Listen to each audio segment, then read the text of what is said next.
Hello and welcome to the Josh Astrop podcast, episode number 121. Thank you for downloading the podcast.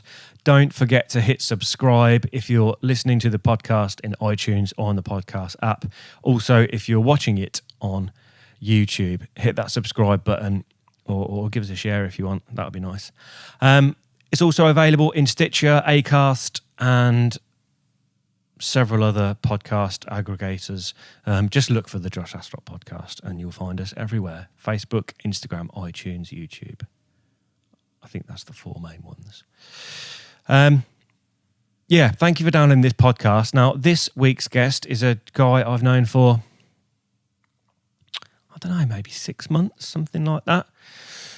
Good friend of mine, Steve Peel from Yellow Bourbon Coffee Roasters, connected us up, and Charles's company made a fantastic promotional video for the Audio Works rehearsal studio. And he's a really interesting guy doing a job. I won't say too much about what he does or his business because we'll talk about that in the episode. But, you know, in a nutshell, really lovely bloke, has helped me out no end with lots of things, the YouTube channel, the podcast, and general advice as well. And his business is onto something really good there. He's working with some incredible people, and what they're achieving together is impressive.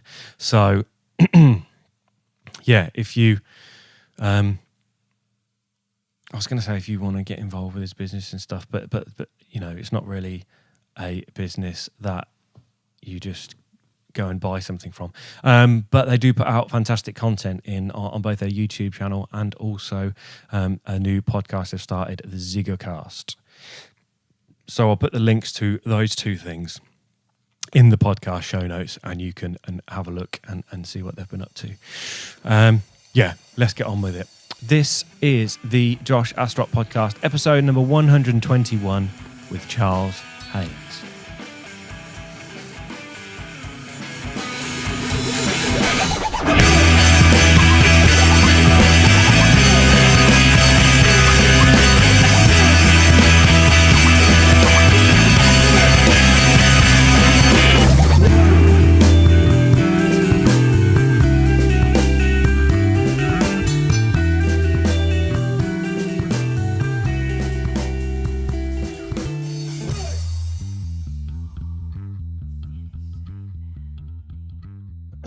Funnily enough, I bumped into a previous guest on the podcast, Sean Leddington, who came on to talk about his running in particular, amongst other things. But he's a keen marathon runner and 5K runner and whatever. Oh, fantastic. And he said, how's the podcast going, blah, blah, blah. And I said, I'm just about to go and do one with my friend Charles, who's got a company that, and then I gave a really vague description.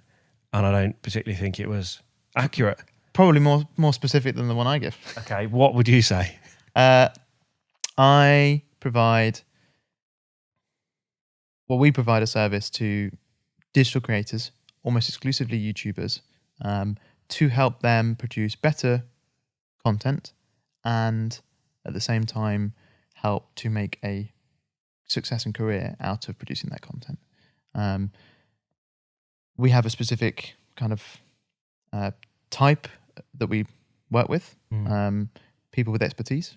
They're skilled, or they have a trade, or they have years of experience. So that means that they tend to be people like actually mountain bikers, mountain climbers, woodworkers, gardeners, jewelry makers, magicians. Rather blithely, I sometimes refer to as talent with talent. I am often referred to as a talent manager, although that means some things to some people and nothing to lots of people. Yeah. And the job is basically to be a critical friend that has some kind of nous and knowledge about what they are doing. Yeah.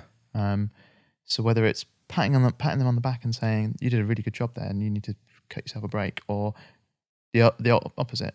Do you think you should be doing that? Is that a good use of your time?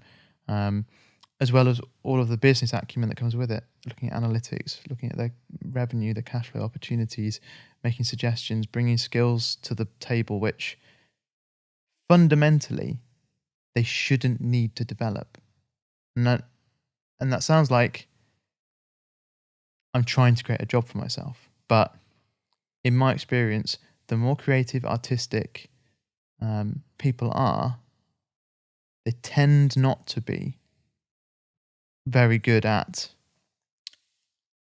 logical or analytical thinking, or having the patience and the peace of mind to go through a contract in the same way that I would, in the same way that I don't have the mindset to do what they do. Right. So why make someone Yeah. like that? Force them into trying to do those kind of things. Yeah, you're both, if you are in a business relationship with those people, you're both using your strengths together. Yeah. Which is surely the best way to do it. Hmm. I'm sure they could learn what you know. Absolutely. I'm sure you could learn what they know, but it might not be the best product out in the end. Yeah, absolutely. In the same way that we have this illusion that creativity, you're born with it, and or that mantra about you need to practice something for 10,000 hours to become a master or a genius at it. Yeah. Well, they've done that in their thing. Yeah. Maybe should they just crack on doing that and getting better at it. And then you put a support network and a team around them in the same way. A CEO of a business is not also their legal counsel and their accountant and the product engineer and the postal worker. Yeah. They tend to small businesses. Yeah. And they should carry on doing what they're good at.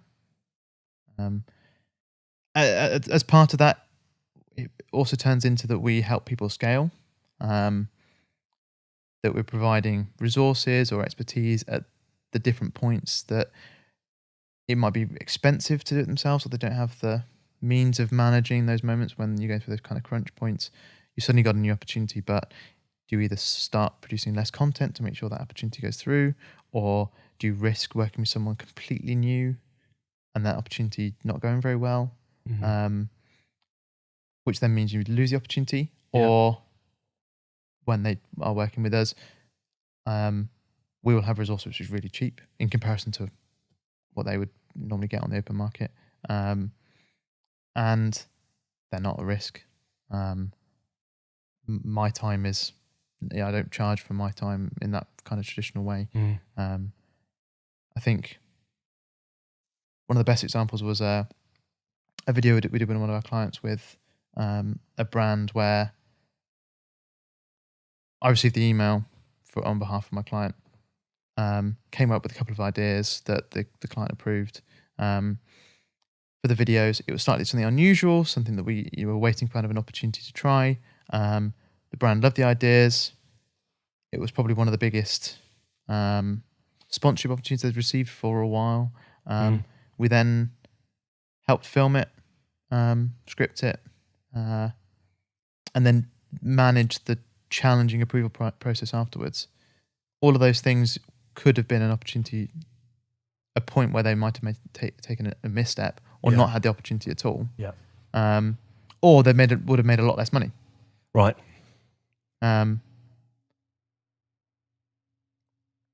Yeah, it makes it sound like a dream thing to do, but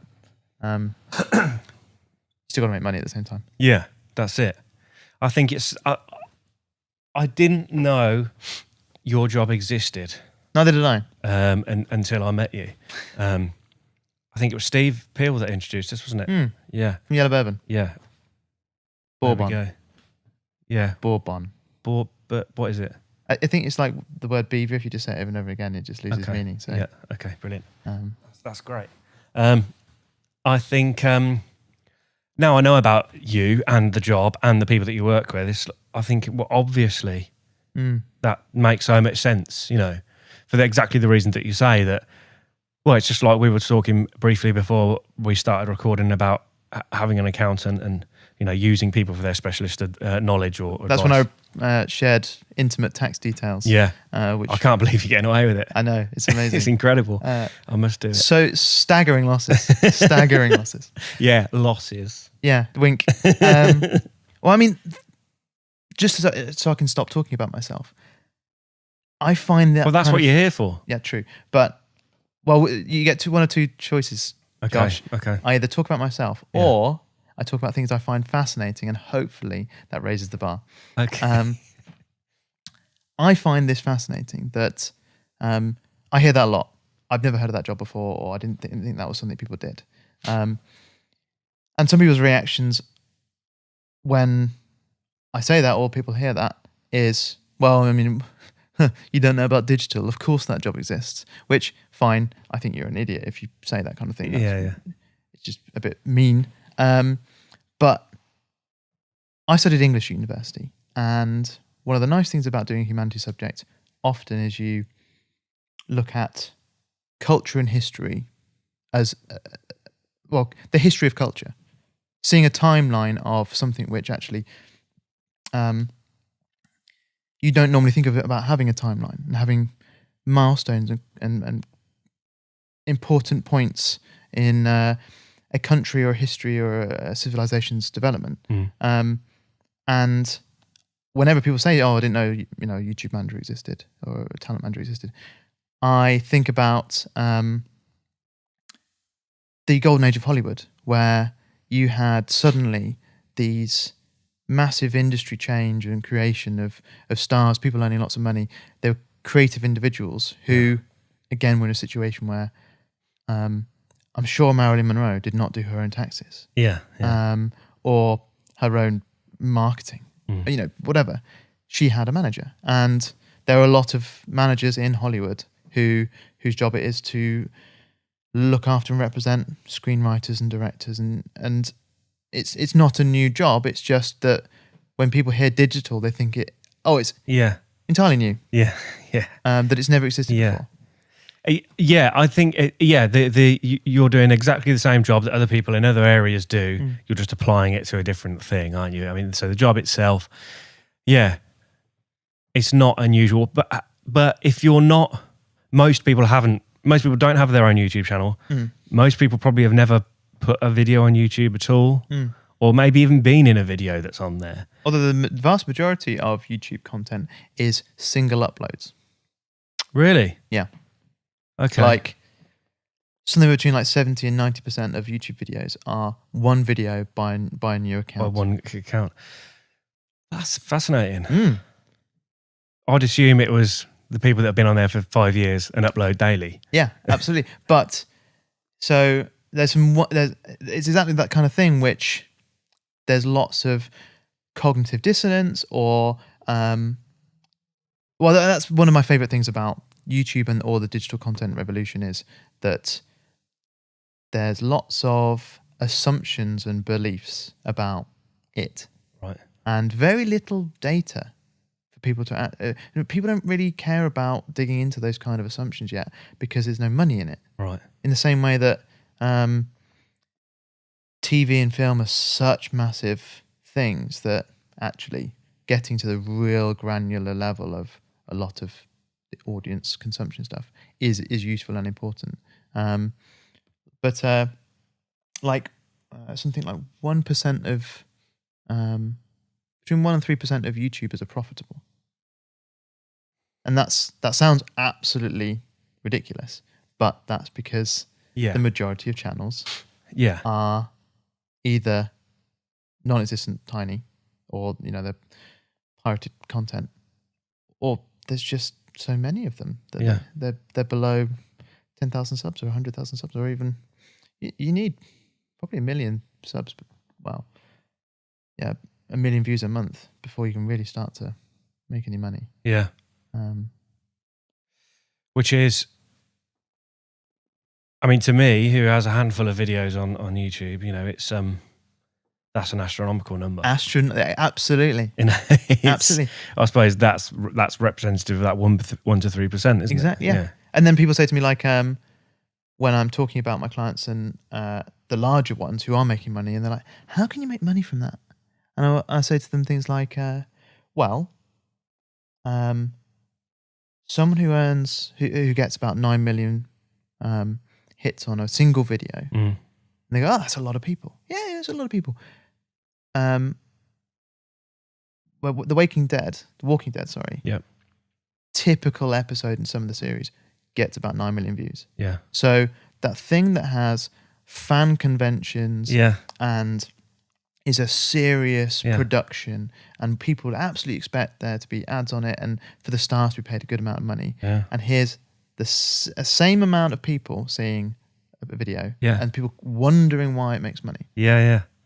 That's an excellent point. Yeah. That's when you think about the amount of people involved in an episode of The Walking Dead, you know, the amount of individuals and the amount of companies, you know, locations and equipment and people and training and insurance and, you know, and then how long does it take to edit? How long does it take to write? How long does it take to film? And then you've got, you know, maybe a similarly, maybe not the same length video on YouTube, but maybe. Yeah. With could one be. person. Yeah, with one person. Why is that any less valid or why does that have any less potential? The average crew size on a recent Hollywood blockbuster is about 300 people. That's a pretty big figure. That's a lot of people. Well, when you go to the cinema, more often than not, you know, you wait till the after credits just in case there's an extra bit. Exactly, yeah.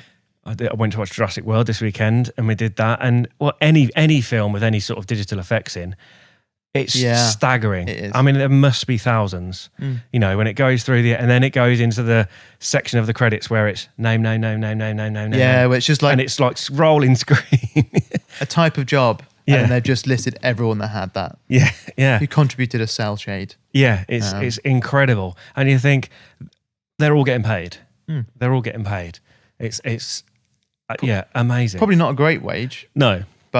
And then you look at someone who might be an individual, 1 or 2 or 3, or it might be a production of maybe 5 people. Maybe if you're a fairly successful YouTube channel and you're getting a 9 million views on a single video. Yeah. And therefore, how many in a month? And they're putting out a video every week or 2 weeks or a month. Yeah. It's like a season of Lost. And then every now and again, you'll have like a season finale and one of the videos will go viral. That'll be the equivalent, and it gets 120 million views. Yeah. Well, that's a lot of people. Yeah. It's about impact, isn't it? It's about what advertisers want as many people to see it as possible. And I think TV is, I mean, just a guess, but TV is probably declining in terms of viewer numbers per episode and whatnot, compared to things like Netflix and YouTube and streaming. This is exactly the kind of thing where people don't like to delve too deep yet because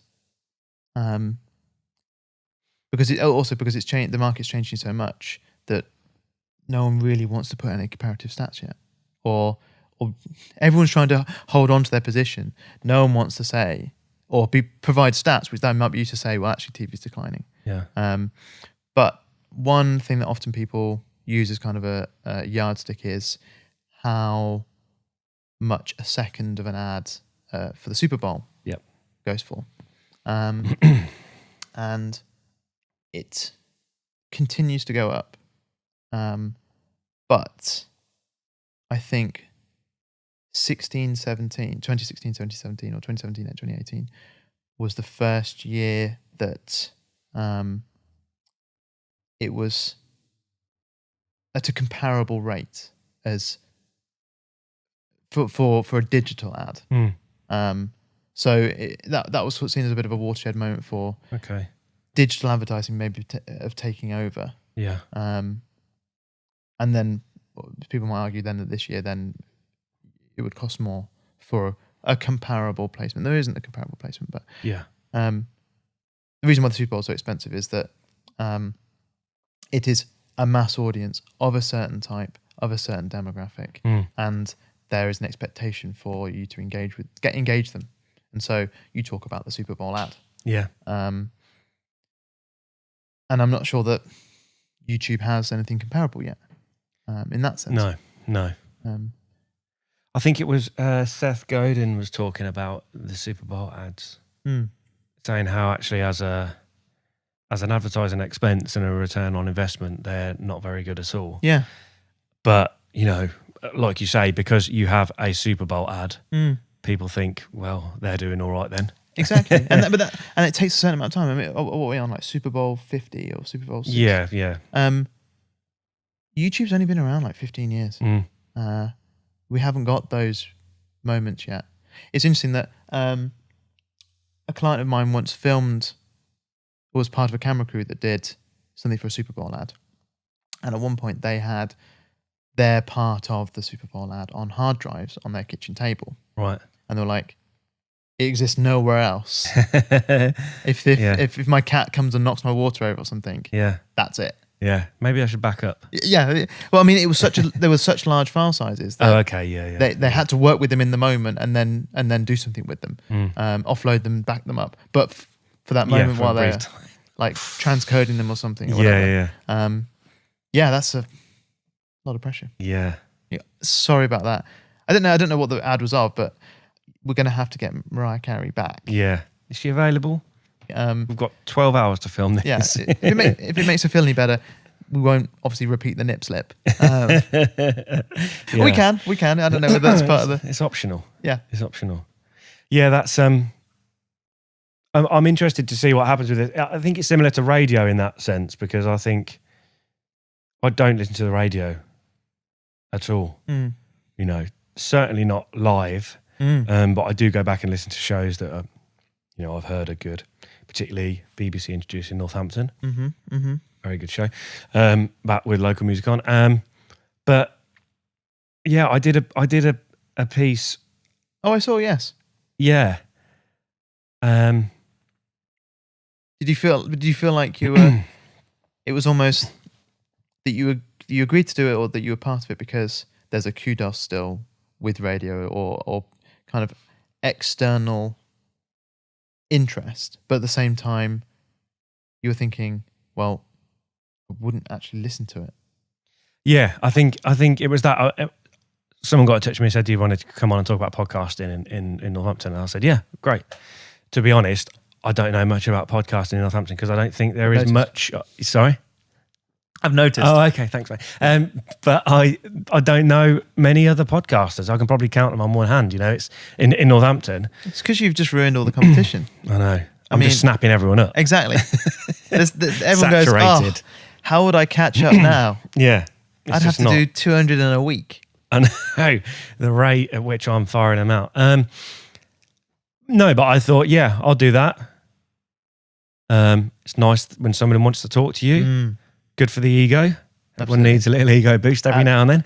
And I thought, well, yeah, if it gets any more listeners to the podcast or anyone's interested, or I think I said in it, you know, people should do their own podcast and it's simple. So hopefully that has an effect. However, you know, was anyone listening to that?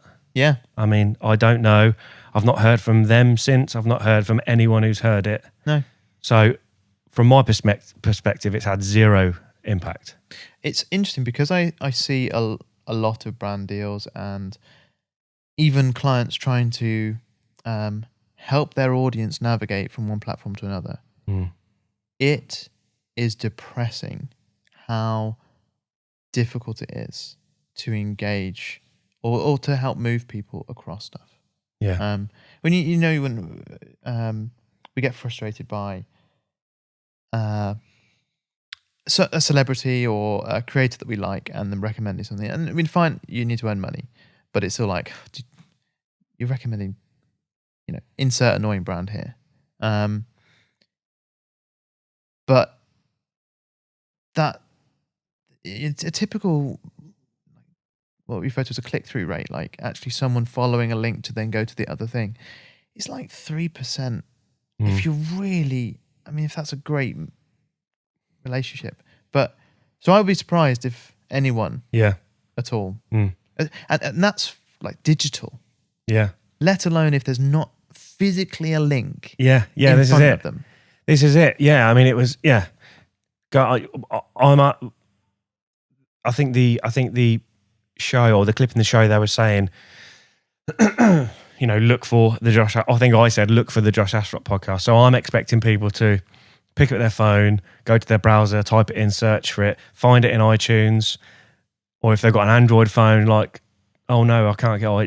They're not going to do that. Yeah. If it's not a click away, they're not interested. And that's what frustrates me a lot about when brands do get in touch and they try and do stuff together, and they say, oh, we'd like you to do this or say this, and I'm like, make the job easier. Yeah.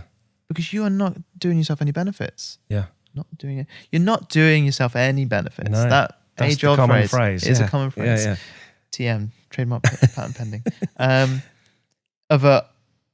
Go into the description, use the discount code to then go over here and then type it into the checkout. Yeah. Great. Good luck. Yeah. Yeah. You need a link. Yeah. You need a clickable link.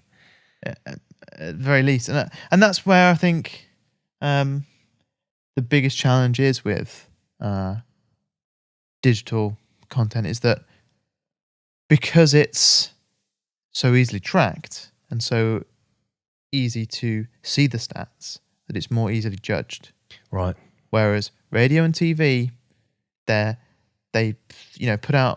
buy a massive ad spend or ad buy on TV, and they're like, let's see if sales go up at the same time. Yeah. Great. Yeah, that's a fantastic metric.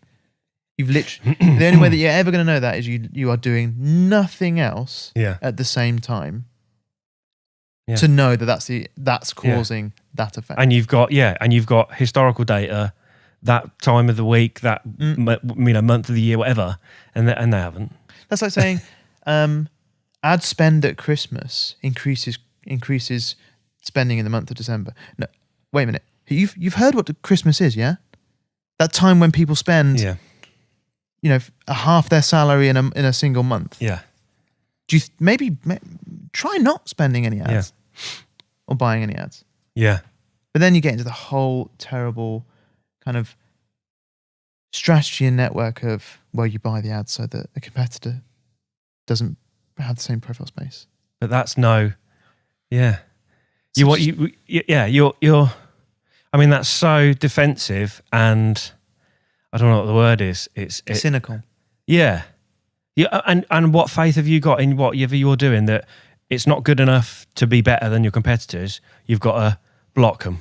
Yeah. Like, no, why don't you make your product so good that when you do go head to head, you still win? And I suppose maybe that's why I've never been able to maintain a job, or never desired a job in a massive company, because you start to get where people have very small individual jobs whose role it is, or their strategy is, from my perspective, those are negative decisions. They're not creative or fun. You're not furthering. A lot of jobs in the world, we all have to admit, are not furthering human interest. Yeah. And I want to go, other than getting a wage, I want to go home at night and think, I helped someone. Yeah. I heard recently that this isn't something really that we ever experienced in the UK, but in the US, there was a trend of clear products, like liquids. Right. And then where they were previously coloured, they produced a clear version. Okay. And I think Pepsi produced Pepsi Clear. Yeah. And so at the same time, or it was something like Big Red Clear or Tang Clear. Yeah. I know, some coloured drink that's clear. Yeah. And then Coke deliberately launched a something clear. I don't think it was Coke. It wasn't Tab Clear, was it? Might have been. Yeah. Yeah. I like that, yeah. And poorly marketed it so that they could tank the concept of clear drinks. Ah. And supposedly it then killed the market for clear. And that whole thing sounds like an absolute waste of time and money. Yeah. I don't care who won, who got more whose stock did better afterwards, or whoever achieved what they wanted to achieve. That is all negative. Yeah. I just think, well, Coke were being dicks then, weren't they? Yeah. It's negative on them. I mean, also the idea of clearance to begin with. Stop producing products which are just... The next they're going to be just producing like Peppy or Pps. Was it a letter different? It's a different product. Idiotic. Yeah.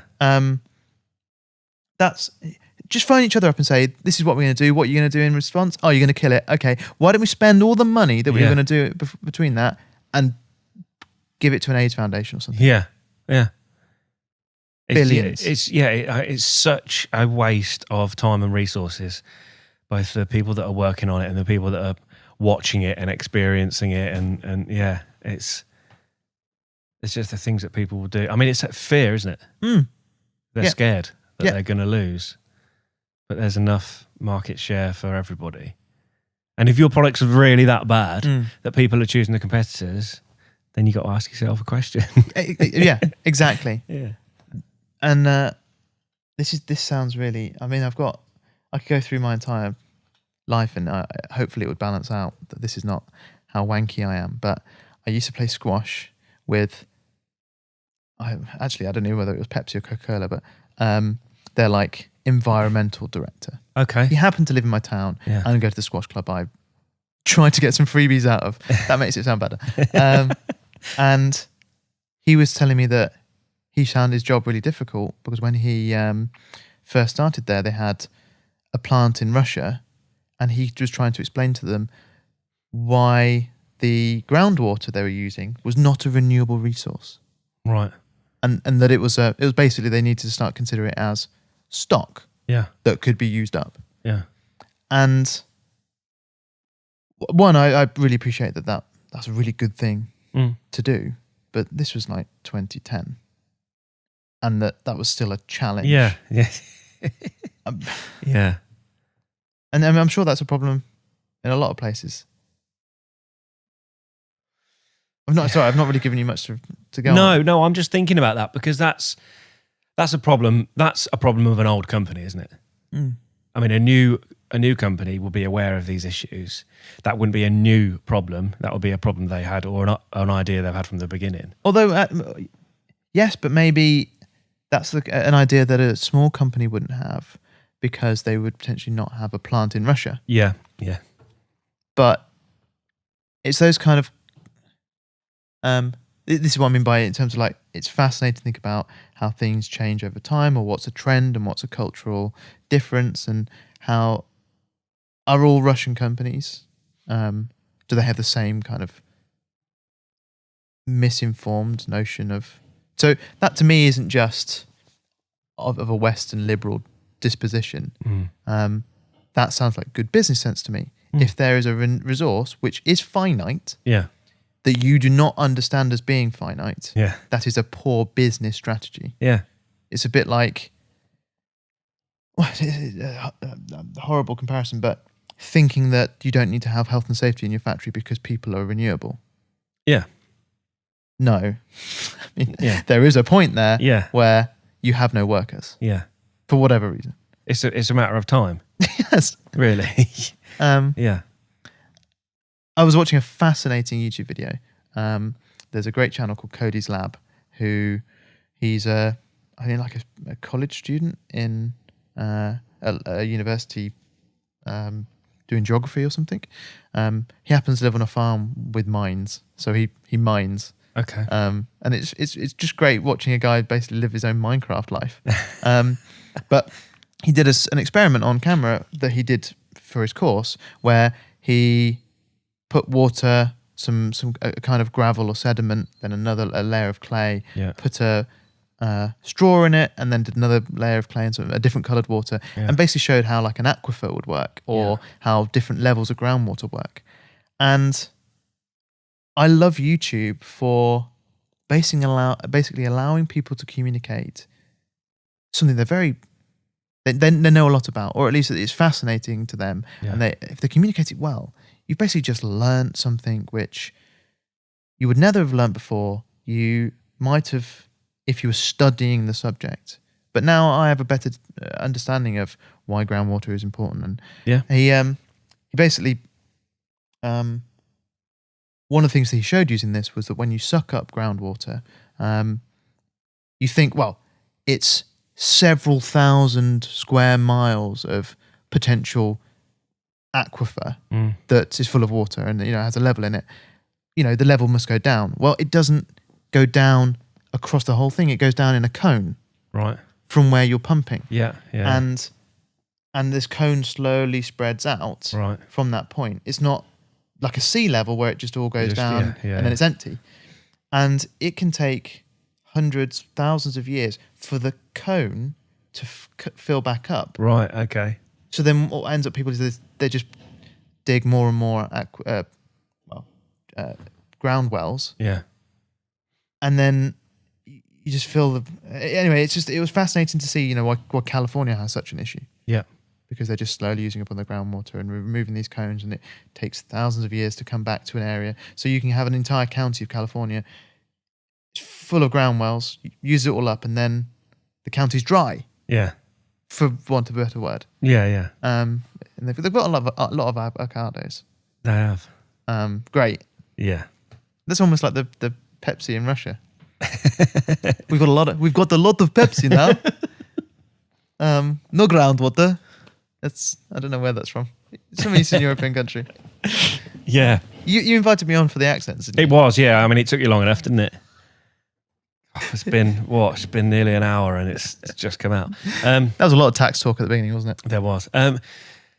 Yeah, I think that is what YouTube is great for. This podcast. The amount I've learned from watching other people's YouTube, particularly with video editing, because I have no experience editing videos, but get the right piece of software. How do you I just type into Google, how do you make a title appear? And then somebody's made a video. Oh, and they've included a template in it as well. It's like, great. I've done it all for free. Quickly. I haven't needed to go on a Adobe course to do it. I've got straight to the point. I've learnt from somebody else's expertise. Some of my favourite things on YouTube are people that are one of them that I watch is Bad Obsession Motorsport. It's just a couple of guys. Have you heard of it? They're putting a Honda turbo engine into an old Mini, which is great. I used to have an old Mini, and I love stuff like that. But their level of engineering is incredible because they're having to modify everything because it's not supposed to go in there. So they've got to rebuild take out this little catch, redesign all the brackets. And they're meticulous. I mean, they've been doing it for about 3 years, and each video is about one every 3 months because it takes them so long. But their attention to detail, their knowledge of engineering, their ability to have a problem and a space that's, they've got to fit a baseball into the size of where a Brussels sprout was before, but they do it. They just re-engineer things. It's incredible, their skill. But they're just a couple of blokes having a laugh doing it in their spare time. YouTube is amazing at celebrating people's individual passions and skills and something, in their day job, they're accountants. I use that accountants as an example of boring people, but they're obviously not. No.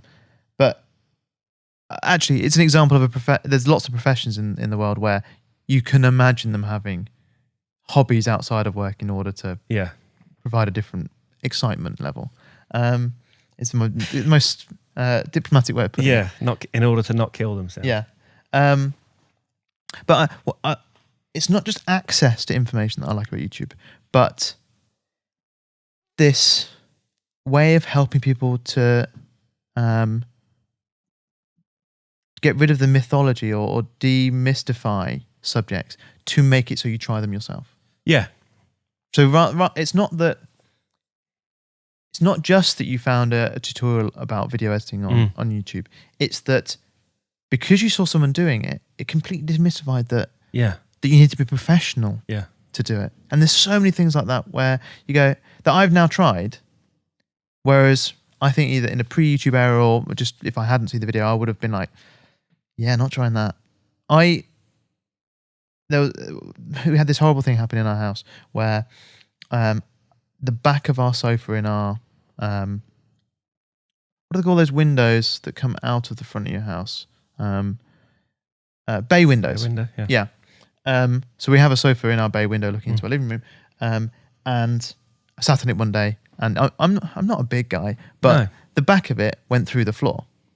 Wow. Yeah. Too many pies. No, I was going to say just falling on the couch rather than sitting on the couch. Too heavy a sit. Yeah, it's possibly playing wrestling with the wife. Just me wrestling with the sofa. But boring story really should have been shorter. But the pointing had gone on the front of the house where the joists met the wall, and took the carpet up, touched the floorboards, and I put my hand through the floorboards. They were that damp and ruined. Right. And so were the joists. And I replaced the joists myself. I ripped all the floorboards up and replaced the joists because I watched a YouTube video. Yeah. I would never have done that. I wouldn't.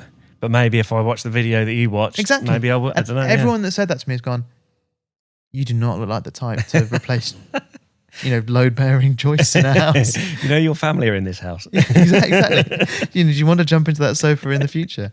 And it works. It worked a treat. They look great. Put the carpet back. Beautiful. Yeah. Not a complicated job, but because it came with an element of seeming like it was something a professional would have to do. Yeah. I would have never tried it otherwise. It's funny because you don't look like a gearhead, but you're talking about two guys trying to fit a Honda engine in a Mini. I am absolutely not a gearhead, and two of my favourite channels are car channels. Okay, what are they? I say it, I'm trying to remember the exact names. Or what are they about? There's one in the US. Death probably makes this. I'm going to make it sound like a Tarantino film. Motor Car Mods. Mighty Car Mods. Wait, that's the one in the Australia. That's the Australians. Yeah, so there's Australian one, Mighty Car Mods, which you made me think of straight away. Yeah. Because they're trying to put like two Hondas back to back. Yeah. Or just do cool shit. Yeah. Yeah. Trying to turn a Japanese Mini into a real one or whatever. Yeah. I love their enthusiasm. Love that they're doing something they want to do, and they're doing it well. They're making really good videos. Mighty Car Mods, yeah, and I love their accent and that they're trying to run stuff on ethanol. And then in the US, it's the guy called Freiberger, and Right. I think it's based off a magazine. Okay.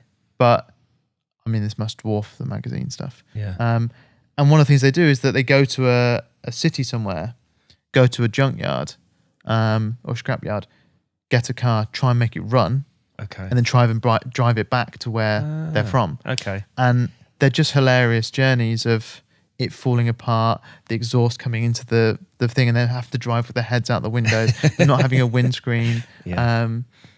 And it's a wonderful example of I would have not watched that on TV. Yeah. But it wouldn't. It's probably got such a comparatively small audience that it wouldn't get a TV show. So if it wasn't for YouTube, it wouldn't exist. Well, I don't know. Yes and no.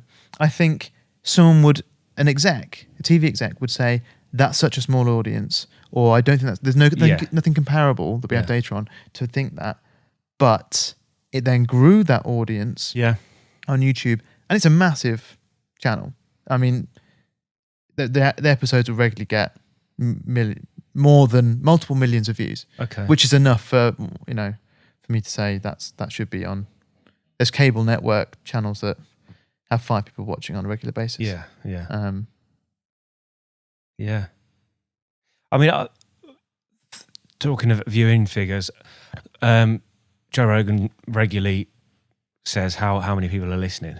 Interesting. Just drops it in. I think it's a fascinating case, that podcast, not only because it's so massive, it's because he hasn't tried to make it massive. It's happened around him.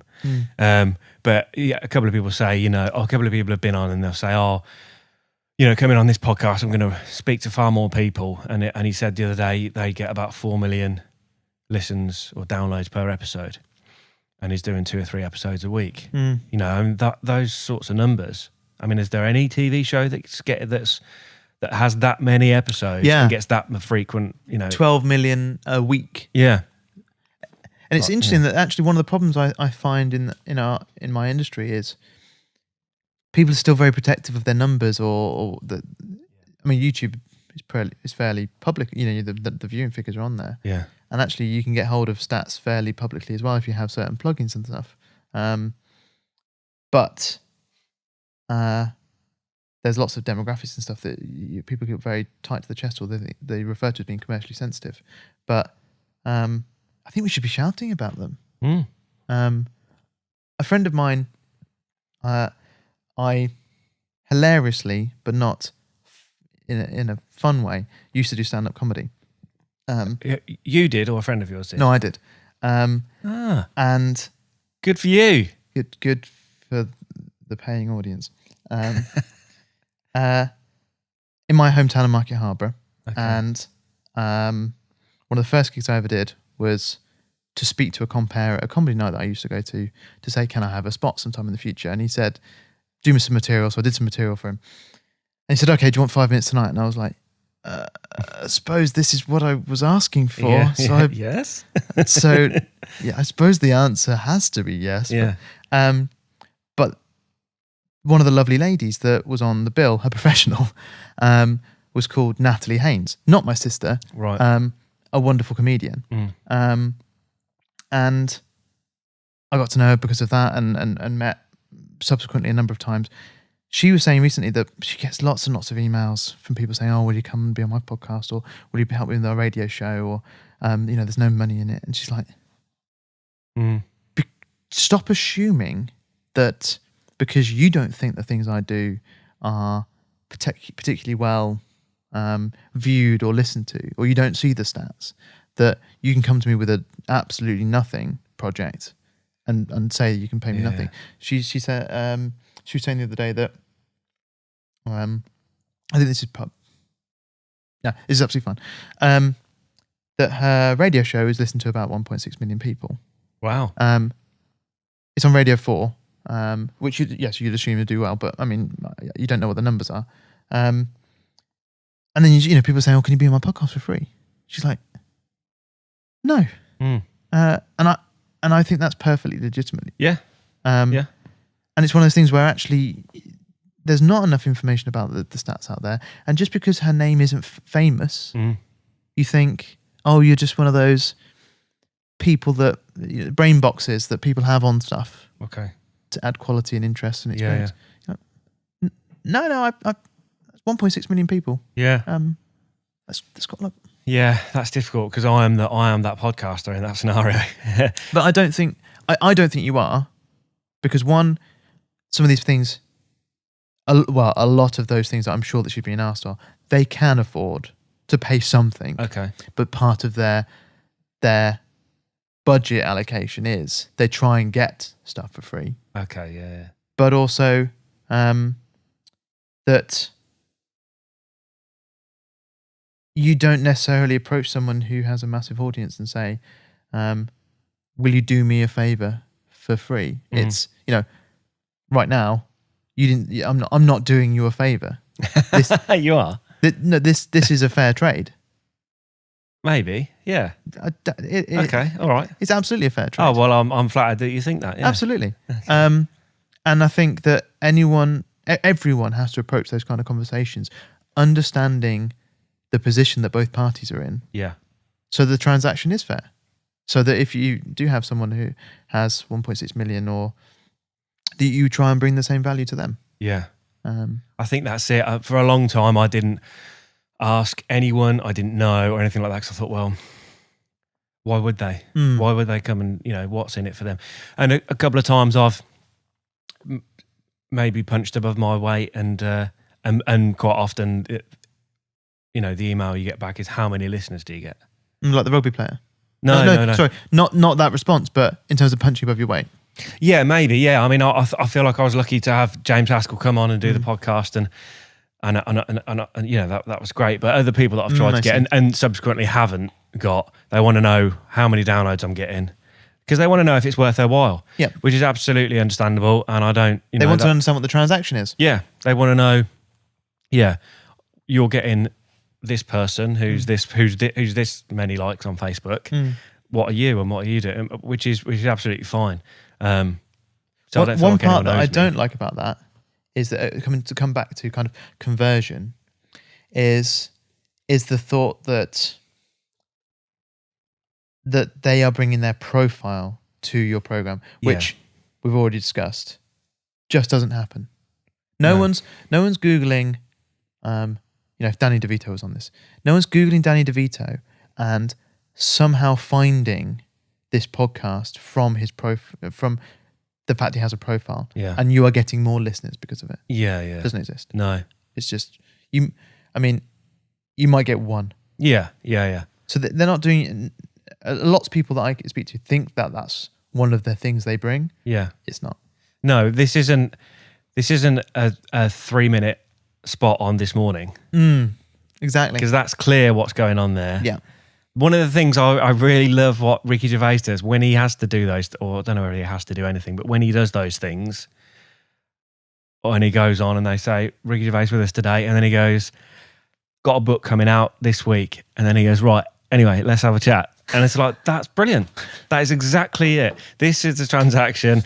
This is what I've got to do. We've done that. Let's have a chat about something. Yeah. I really, really love that. It's And off screen is PR. yeah. Stooge or whatever is kicking themselves, going, oh, Yeah. damn it. But I think that for me, I'm more inclined to buy it or to see it or whatever it is. A more genuine. That's honesty. That's not, like the normal. So, he's talking about books. Oh, you've got a book coming out this week, haven't you? It's like pretending to have an organic conversation where the whole reason that they're here accidentally comes up in the conversation. Yeah. No, we all know you're here to promote this. One of the shows that I have the most ambivalent opinion about with that regard is the Graham Norton Show.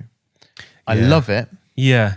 but at the same time, every now and again, you'll see the pattern. And of course, it's not that I'm delusional. There's always a pattern, but sometimes you'll see the pattern, and it'll just be question to each person in turn that has a pre-fed story that's attached to it. Yeah. Then one of them will relate to the thing they're doing. They'll do a VT or something about the thing, and it just goes round. You, then back to start again. You. Yeah. And when Graham has those, Graham, Gray. G-Man, Yeah. the original OG, has those evenings. I'm sure that even he thinks maybe, that's not what I want from the show. Yeah. But then you'll get the wonderful ones where they talk between each other and they have an amazing time. And someone tells a story they shouldn't have told, and they promote what they're doing at the same time. Yeah, I mean, it's like the musical acts that pop up on those things, and they're like shoehorned in. So is that they've got a 3-minute 30-second song, and 3 minutes 35 seconds left of the show, and they go, and then they're just enough time at the end. So that single will be out on Tuesday. Yeah. See you next week. And this is just a little ad at the end. Yeah. Although the one thing I do like about that is that out of all the guests, quite often it'll be someone that Graham likes. Okay. And and it'll be someone unusual that I've not seen doing the tour junket or the press junkets and stuff. Yeah. And I think I saw Christine and the unusual dance. Yes. On Graham Norton for the first time. Yeah, so did I. Yeah. I hadn't seen her anywhere else. Yeah. And he was genuinely saying to her at the end of it, I love your music. It's and similar when he has like Kylie Minogue on there. It's not just that the talent booker has said we need to have Christine and the Queens. Yeah, I can't remember. Something like that. On the show this week. He's gone, when you have a new album, I want you on. Yeah. Which is great. I used to be the talent booker for a literature festival. Right. Which sounds like I spent a lot of time talking to poets. I did, but it was a very mainstream literature festival, and I think of the program, an eighth or a sixth of it was literature. Right. Mostly it was people with books. In that, I've got a book out kind of way that you're talking about. And I remember people saying to me, for instance, the Graham Norton show, the people think that Graham Norton's the most important person on the show. No, it's the guy that books the talent. Okay. Because the show is nothing without the famous people on it. Yeah, and Graham Norton doesn't do that, no. clearly. No, exactly. Yeah. And I used to think, well, true. But then you have to have an audience for the talent to want to turn up. Yeah, it is the Graham Norton show. Yeah. He is part of the talent, I think. And he's clearly, he is a good presenter, as presenters go. That he knows exactly what he's doing, and he's a funny guy, so he's able to extract the funny from people that perhaps aren't very good at it. Some of the more straight-laced actors and whatnot. Yeah, and I think it's an indictment of the UK television at the moment that only Graham Norton seems to be able to get it right. As a format, I don't see how it's so difficult. But wasn't a fan of Chatty Man, Alan Carr. Jonathan Ross absolutely bombs on ITV, or did bomb on ITV. Right. Some of the best interviews that we still see in the UK is like, oh, that was a quintessential interview, are Parkinson. Yeah.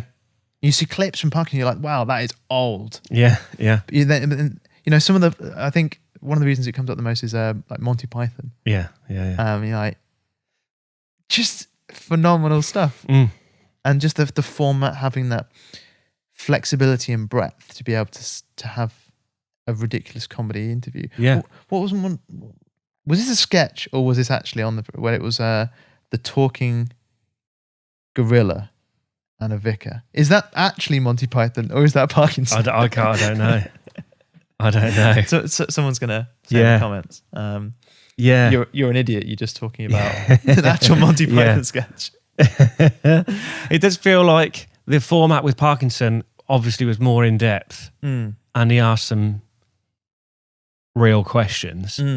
Whereas obviously Graham Norton is light entertainment, and you have a lot more guests. Yeah, that's what I really like. Just a longer conversation, an actual conversation. Yeah, rather than Well, it's one of the things I appreciate about your podcast.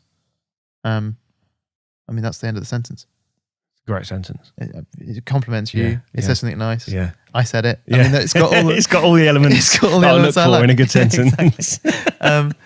No, it fundamentally, there's so much content out there that after a while you really start to have opinions as to why you like one thing rather than another, and have to get to the nuts and bolts of, well, my client could do, or we could do any million versions.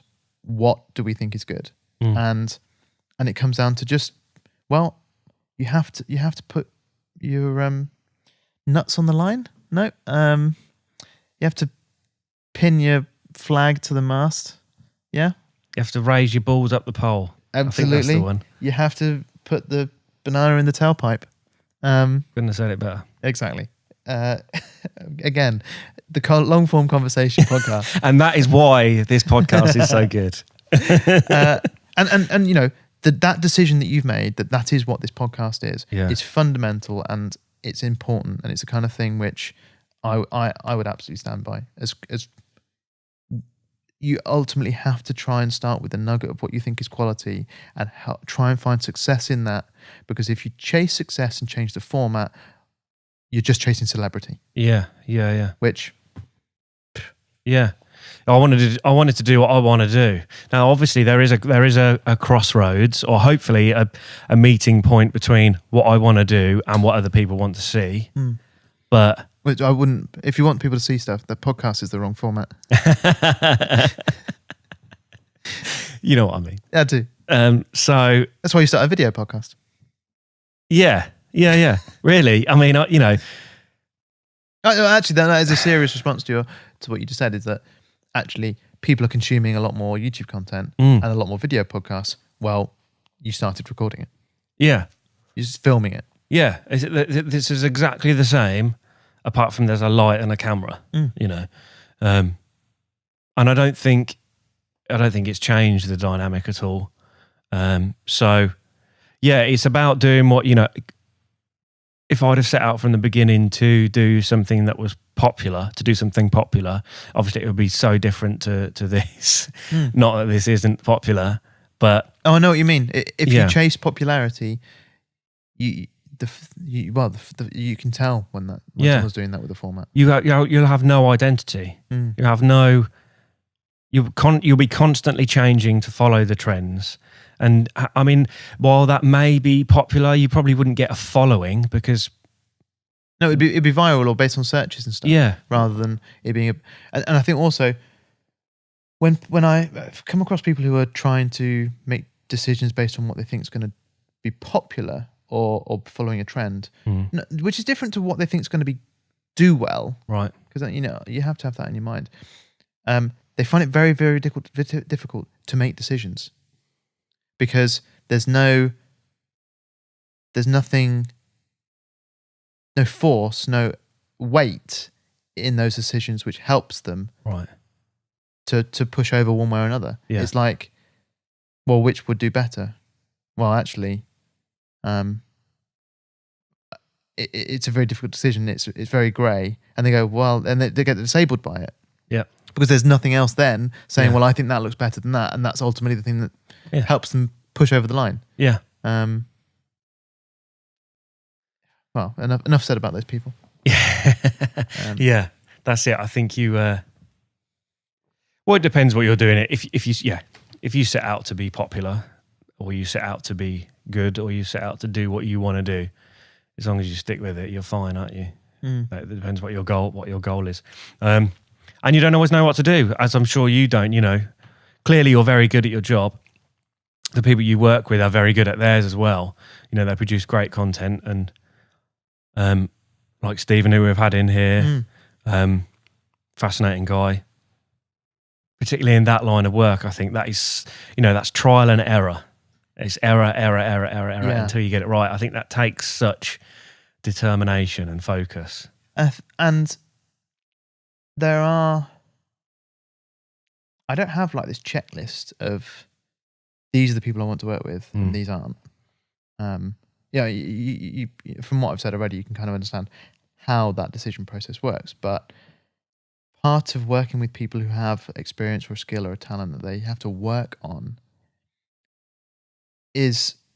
works really well for me, because ultimately, as a talent manager, anyone that gives up at some point, just hands in the towel, or that doesn't work hard enough to make it work, that it's not a priority or a focus, or that doesn't invest in themselves, either they are more likely not to succeed, or they're a very, very poor risk, or a very high risk of you not making any money. Yeah.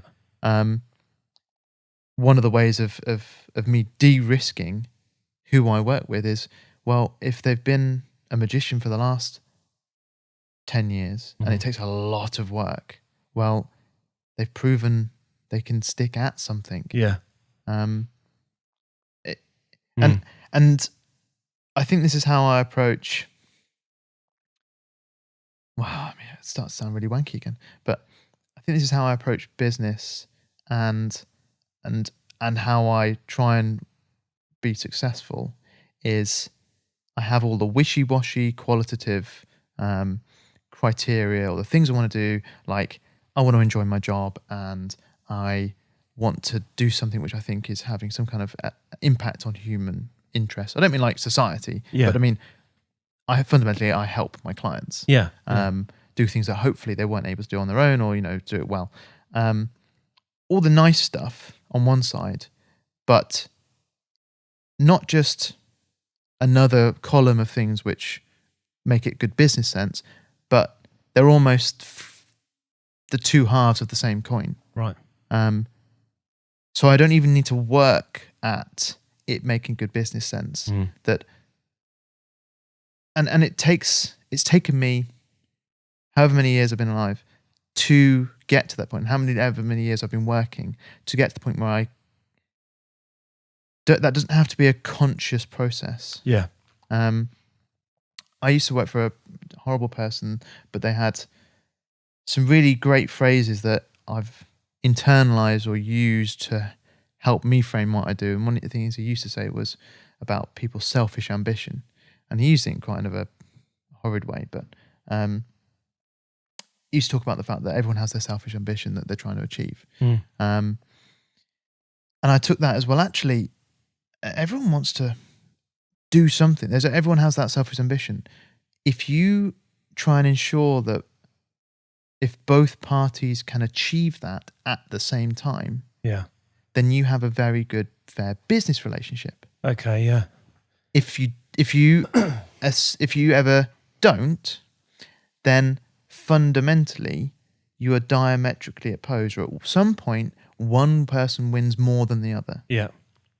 And so I always try and work out another party's selfish ambition. Yeah. Or, either through conversation, asking them, or, what does success look like for you? Yeah. And if I think that actually the two can't be achieved together, Yeah. then I don't think it's a good business proposition. Yeah. And that's how I also approach negotiations on behalf of my clients, is that there are two parties involved. And some people approach negotiations like it's a bloody mind game. Yeah. I'll start high because you're going to get screwed down, or there are big brands who should charge them more and stuff. And I'm like, ultimately, they want to achieve something, and you want to get paid to achieve what you want to achieve. If you don't agree on anything, no one gets paid any money. No one gets anything. Yeah. And that's so. For instance, I try and make sure all of my contracts with clients and the way that I approach doing stuff with all my clients is equitable, and that if they succeed, I succeed. And that's part of the business, the service of what we do. It's not like I sell software that a purchase is a success. Yeah. My service is rooted in my clients doing well. Right. Or, achieving something. Yeah. Yeah. That's interesting. I like that. Yeah, selfish ambition. Yeah, I like that. It's because we are all trying to get something or go somewhere or improve something, or whether that's paying the bills or whether that's learning skills, whatever it is. We are all trying to do something, and there's no reason why both people involved in a partnership can't. You may if I want 100 and you want 100, but there isn't 200, it's like, well, okay, well, half it. It's like you can both win. But sometimes you do have to compromise, don't you? But yeah, some people, I've had that when people want to maybe come to the studio, or they want to haggle and negotiate, and they do. It is like they want to win. They don't necessarily want what they're asking for. They just want you. They want to win, and they want you to lose. Yeah, and you can see that a mile off, and you're obviously better off not dealing with that person at all. Yeah, and one of the luxuries of owning your own business, and it is a luxury because not everyone can own their own business or be financially independent in that regard, is I can choose who my clients are, or who I work with, or who I employ. And my life is better because of it. Because I don't have to deal with people who, as you say, their selfish ambition is winning. That's not something I can get on board with. No, that just makes everybody else, or they want everyone else to be losers, don't they? Yeah.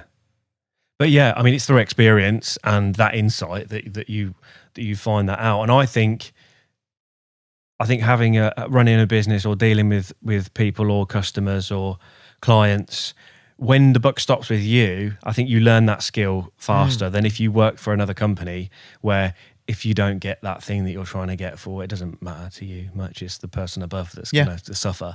Is that you're not learning that skill. No, absolutely not. And I think I involve psychology, or at least some kind of pop psychology, a lot in what I do, in trying to understand people's motives, or what they're trying to achieve, or what makes people happy. Or, invariably one of my clients will say something to me like, I would like to do this, or this is, can we try and do this next? And they will know one of my first questions is, why would you like to achieve that? Yeah. Or what is it that you're trying to do with that? Yeah. Because when someone says, I want to grow my Instagram, and I'll say, well, why would you like to grow your Instagram? And then there'll be a plethora of reasons. Plethora is the kind of thing I used to put in my English essays. Yeah. There'll be many reasons. Yeah. Loads of reasons. Many varied reasons. A plethora. Yeah. One of my favourite words I used to try and get in is exactly the kind of thing which, as an English graduate, you just become a thesaurus. Okay. Not a dictionary. You probably you don't remember the meaning of words. You just know how to use them in context. So lots of times people say, "Oh, Charles, what does that mean?" I'll be like, I don't know. I can't define it for you, but I can use it in a sentence.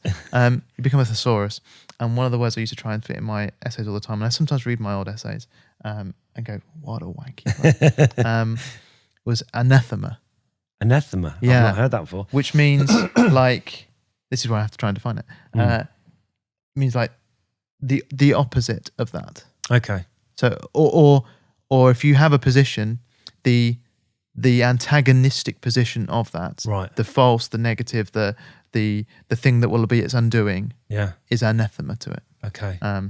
But it also sounds really wanky. It's Greek, which all the best words are. Yeah. Where was I? I involve myself a bit too much in like pop psychology or asking about the motives of what my clients are doing, and try not to be a therapist to them. Yeah. Because, sometimes stuff is driven by ego. Yeah. And as much as I want to help them make them feel better, ego does not drive a good business. No. Most of the time. Yeah. Yeah. And so I often try and debunk or get to the root cause of why they want to do something. Or sometimes it's just like a shiny thing. Yeah. Or sometimes I have it where they'll say, ultimately I'll find out, well, actually it's because they know of another creator or influencer that got that. Yeah. Or, yeah. and you're yeah. like, oh, come on. Yeah. Are we not better than that? No, we're not. I think on that point, I think everyone's got an ego, and I think everyone can slip up on that as well. But it's being able to understand when that is. I do it all the time. I'm regularly looking at other people and I feel jealousy and I feel like I want that, or I feel like, how come they've got that? I've been doing that and it's not working for me. How come it's working for them? But there's an energy that can be an energy. Yeah, that's what I was going to say. Yeah.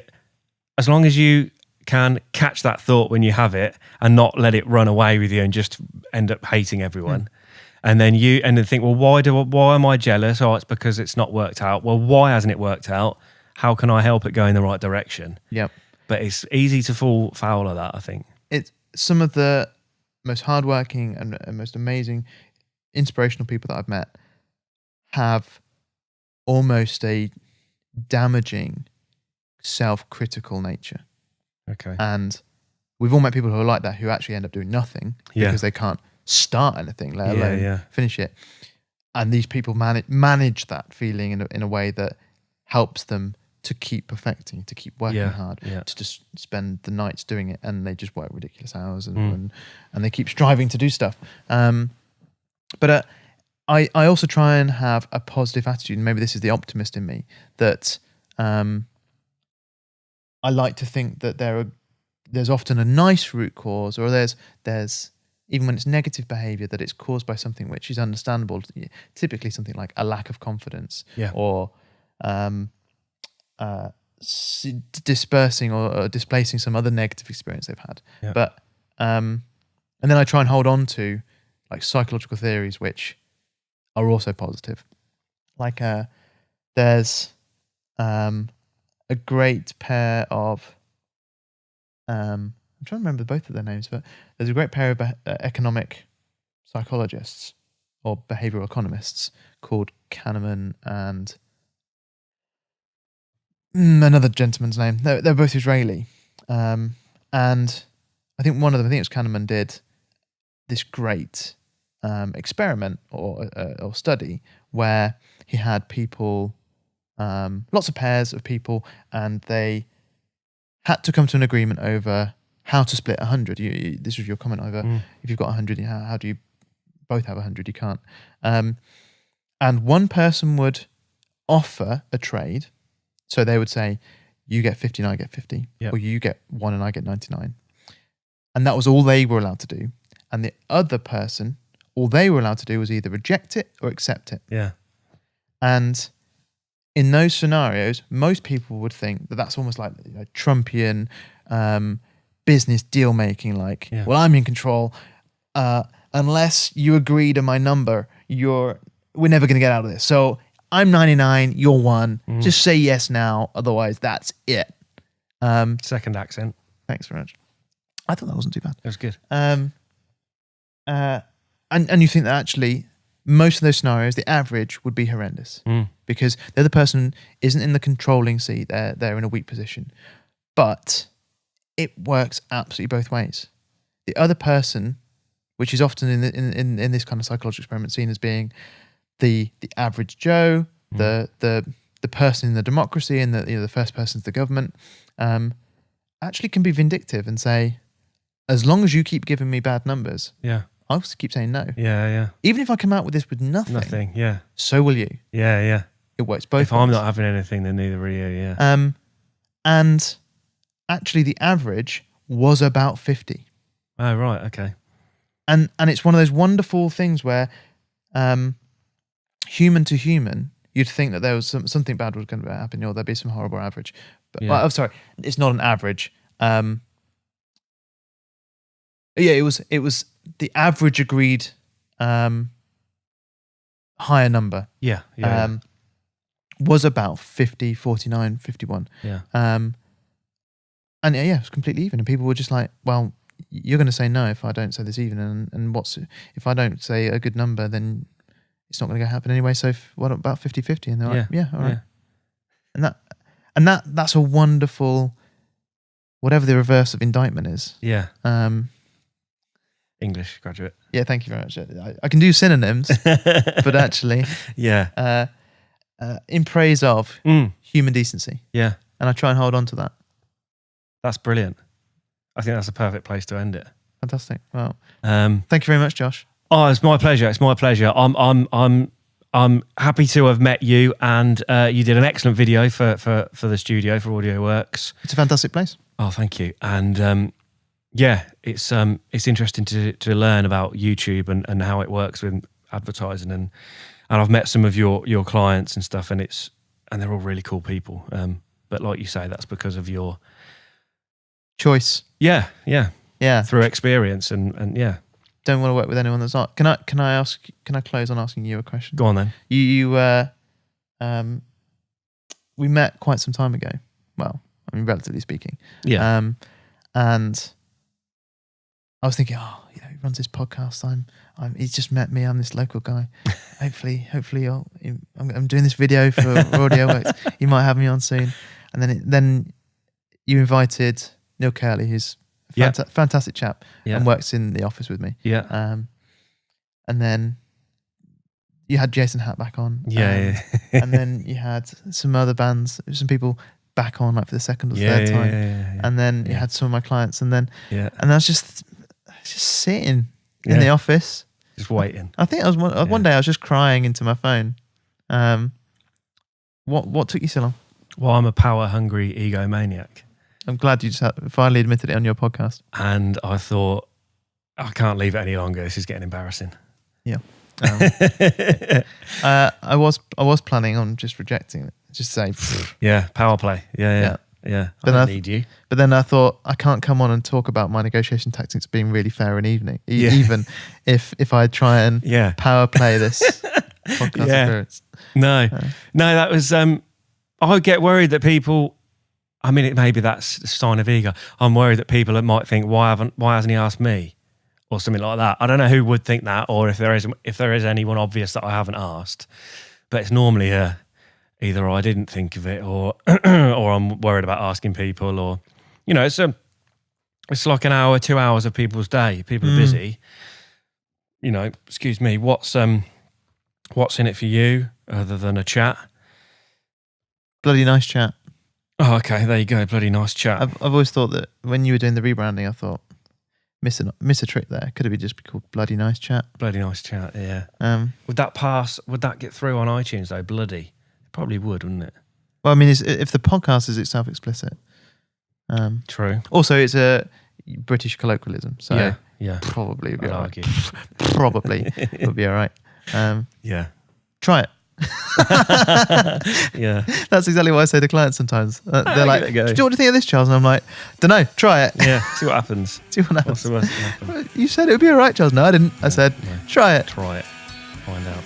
Thanks so much, Josh. Thank you. It's been an absolute pleasure. Sweet.